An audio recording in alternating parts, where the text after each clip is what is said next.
Today, we're cracking open the 2025 annual report of a company that's become a true global giant, CRRC. And what we found inside?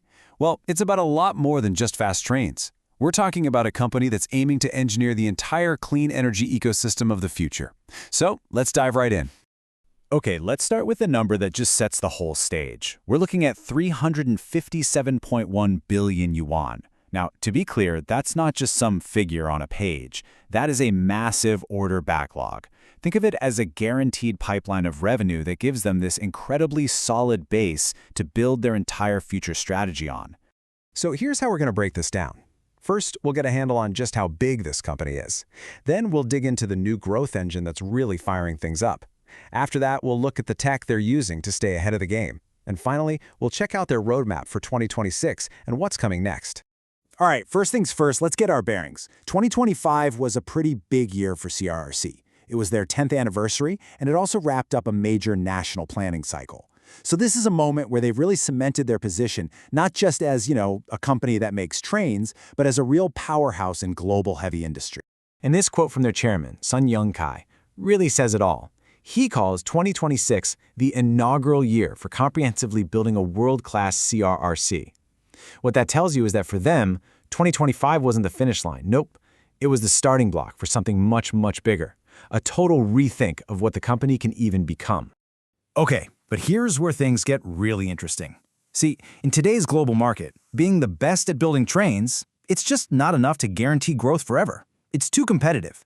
So that reality forced them to make a really critical pivot, to build a whole new engine for growth running right alongside their main business.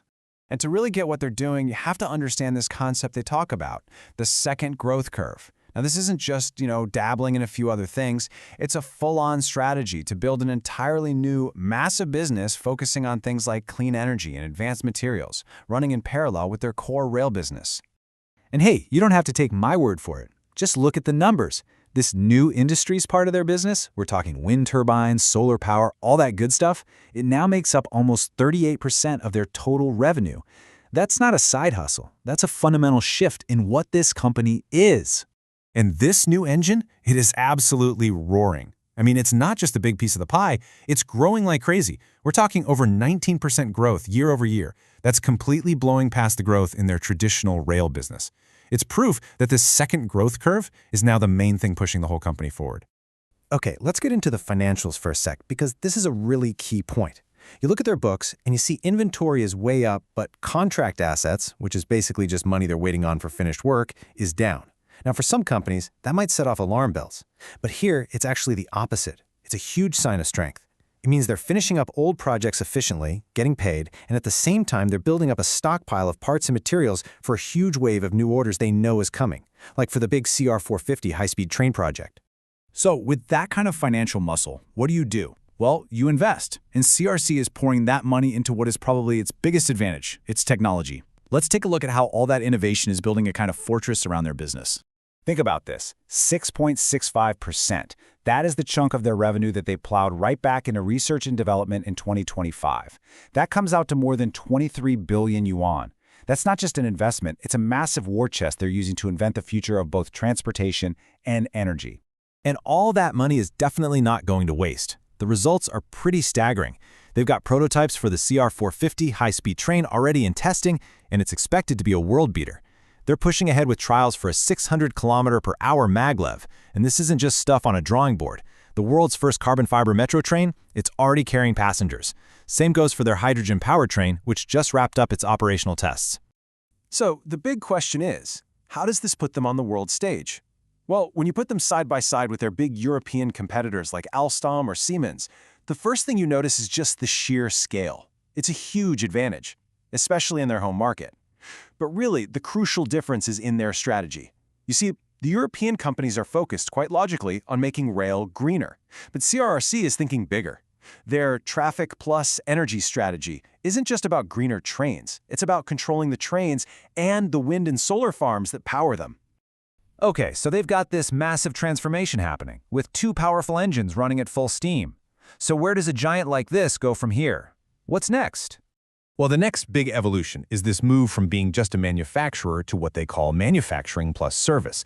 And what that really means is they don't want to just sell you a train or a wind turbine and then walk away. They want to sell you the whole package, the maintenance, the operations, the digital systems to run it, the whole shebang from start to finish. And they've got a clear plan for how to do it, built around these 6 core ideas they call the 6 Izations. It's basically their internal playbook for upgrading the entire company. It covers everything. Digitalization, making things higher end, going green, expanding globally, integrating their systems, and of course, building a stronger brand. And you've got to understand, this isn't just some 2-year plan. CRRC's entire strategy is deeply connected to China's huge, long-term national goals that stretch all the way out to 2035. We're talking about massive expansions of the rail network and creating this 1, 2, 3 travel circle concept, aiming for travel times of 1, 2, or 3 hours between major hubs. For a company like CRRC, that means a predictable, massive demand for what they make for decades to come. So if you remember one thing from all this, it should be this. CRRC isn't just a train company anymore, not even close. It's morphing into a global systems integrator, a company that doesn't just build the things that move, but also builds the clean energy systems that make them go. And that leaves us with one last, pretty mind-blowing question to think about. What we're seeing here is a massive, ambitious play to master 2 of the most important sectors of our time, transportation and energy. So as the whole world races to build smarter, greener infrastructure, you have to wonder, can a single company actually pull it off? Can one giant truly dominate both? And just so you know, our entire analysis today, this deep dive into CRRC's strategy, was made possible by the incredible in-depth research into their 2025 annual report done by the team at HDIN Research.